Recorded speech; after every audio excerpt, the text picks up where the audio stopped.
Et le chiffre d'affaires, Emmanuel, ce sont ces voix qui se multiplient pour interdire les SUV. Est-ce que c'est le bon sens ?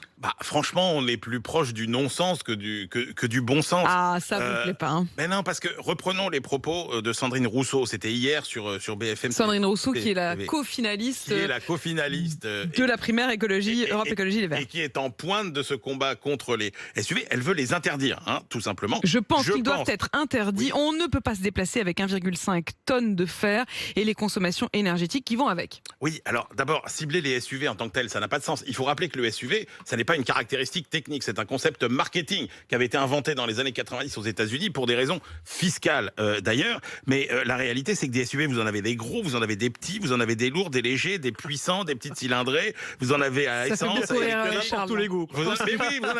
Mais tout le monde pense que des SUV, c'est des 4x4. Mais pas du tout. La majorité des SUV n'ont que deux roues motrices. Moi, j'ai un SUV très modeste, par exemple. Voilà. Mais moi aussi. Mais qui fait le boulot.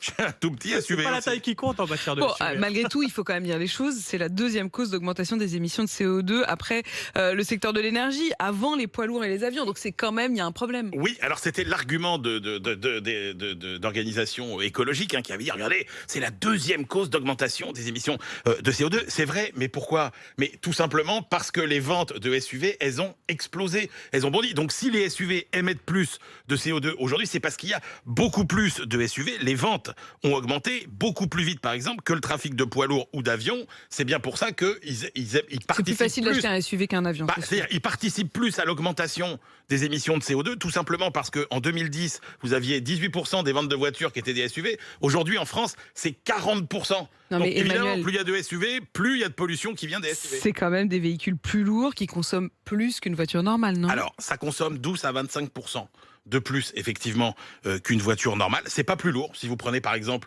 la 208 et sa version SUV 2008, c'est quasiment exactement le même poids, alors que la 2008, par exemple, est même un peu plus longue. Donc, c'est pas une question de poids. L'augmentation du poids, rappelons que c'est le prix, de toute façon, de la sécurité, d'une meilleure tenue de route, d'une meilleure résistance au choc. Donc, c'est mieux pour les passagers.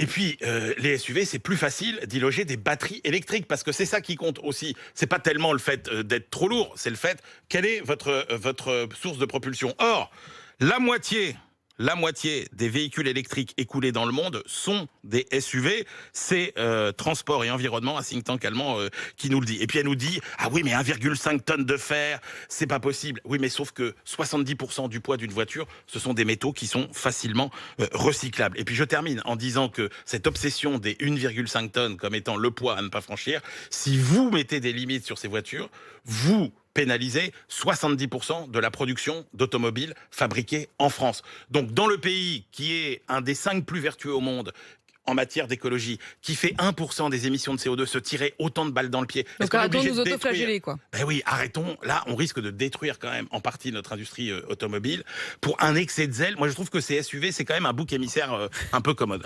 Et c'était le parti pris d'Emmanuel Le Chypre. Ça s'appelle le parti pris maintenant. Exactement. Normalement, c'est à 6h40. Mais enfin, là, vous le méritez quand même, non ?